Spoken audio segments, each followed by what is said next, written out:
यहाँ बिकता है तरबूज का बेकार छिलका लाखों में। जहाँ हम लोग तरबूज खाने के बाद छिलका फेंक देते हैं, वहीं जापान के बाजारों में इसकी कीमत लगती है क्योंकि इसमें पोषक तत्व की मात्रा भरपूर होती है। यहाँ तरबूज के छिलकों को काटा जाता है और पानी से साफ किया जाता है। अब जैसे ही नमक डालकर पकाया जाता है तो बनती है ऐसी स्वादिष्ट डिश जिसे खाने वाला 100 सालों तक बीमार नहीं पड़ता। देखो, ये है टूना फिश का बोन मैरो, जिसकी कीमत 10 लाख रुपए किलो है, जो टूना फिश की रीढ़ की हड्डी को काटकर एक कटोरे में निकाल लिया जाता है। एक 300 किलो टूना फिश के अंदर से मात्र 200 से 250 ग्राम निकल पाता है और इसी वजह से जापान के लोग इस बोन मैरो को बेचकर लाखों रुपए कमा रहे हैं। आपको यकीन नहीं होगा, पाकिस्तान के लोग लकड़ी से दिन के लाखों रुपए कमा रहे हैं। जी हाँ, ये हैं तस्कर जो जंगलों से चोरी छिपे पेड़ काटते हैं, लेकिन पकड़ में नहीं आते क्योंकि ये ट्रक से नहीं लाते लकड़ियाँ। ये लकड़ियों को रेक्टेंगुलर आकार में काटते हैं और पहाड़ों में पानी के साथ बहा देते हैं। लकड़ी सीधी पानी पर फिसलती हुई नीचे पहुँच जाती है। बाद में इनको बाजारों में बेचकर लाखों कमाते हैं। आदिवासियों के इस कबीले में जाते ही एक लड़का आपकी गाड़ी के करीब आ जाएगा। बिना कुछ कहे आपकी गाड़ी का कांच ठीक करने लगेगा, जैसे इस गाड़ी वाले के साथ हुआ। वो सिर्फ कांच ठीक करता रहेगा और पीछे खड़ा दूसरा लड़का आपकी गाड़ी को घूर कर ऐसे स्कैन करेगा। फिर गाड़ी को चारों तरफ से घुमाएंगे और उसके बाद पूरे पुर्जे ऐसे निकाल लेंगे जैसे गिद्ध मुर्दा जानवर नोचते हैं।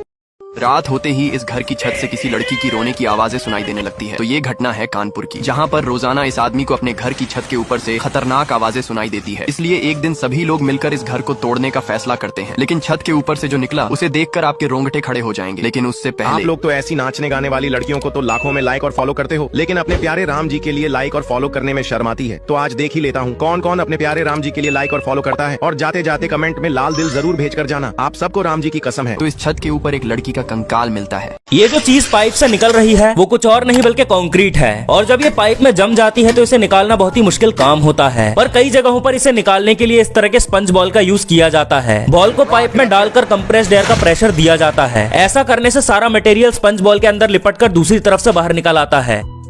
देखो, इस लड़की के साथ स्टाफ ने बहुत गलत किया क्योंकि लड़की बहुत डर रही थी और आज पहली बार वो स्लाइड करने वाली थी। तभी ये लड़का उसे और डराने के लिए ट्यूब को घुमाकर नीचे धक्का दे देता है। लड़की धीरे धीरे घूमते हुए आधे रास्ते तक पहुंच जाती है और फिर आखिरकार नीचे भी सुरक्षित पहुंच जाती है।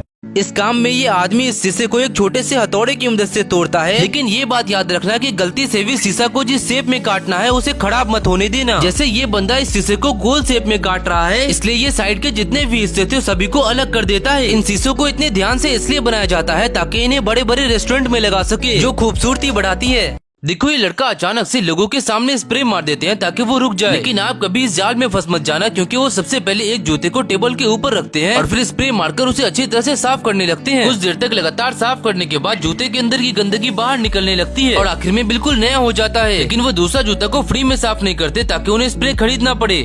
देखो, ये आदमी काफी तेजी से ट्रक को चला रहा होता है। तभी ये लड़की उठ जाती है और लड़के से पानी देने को बोलती है। तो ये लड़का इस बोतल को दिखाता है, लेकिन यार पास वाली लड़की बोलती है कि ये पानी जहरीला है, तू मत पीना। तो लड़का गुस्सा हो जाता है और एक गिलास में पानी निकाल लेता है। अब ये लड़की पानी को पीती है तो ये तो जहरीला पानी नहीं होता है। फिर ये दोनों लड़कियां लाइक कर देती हैं।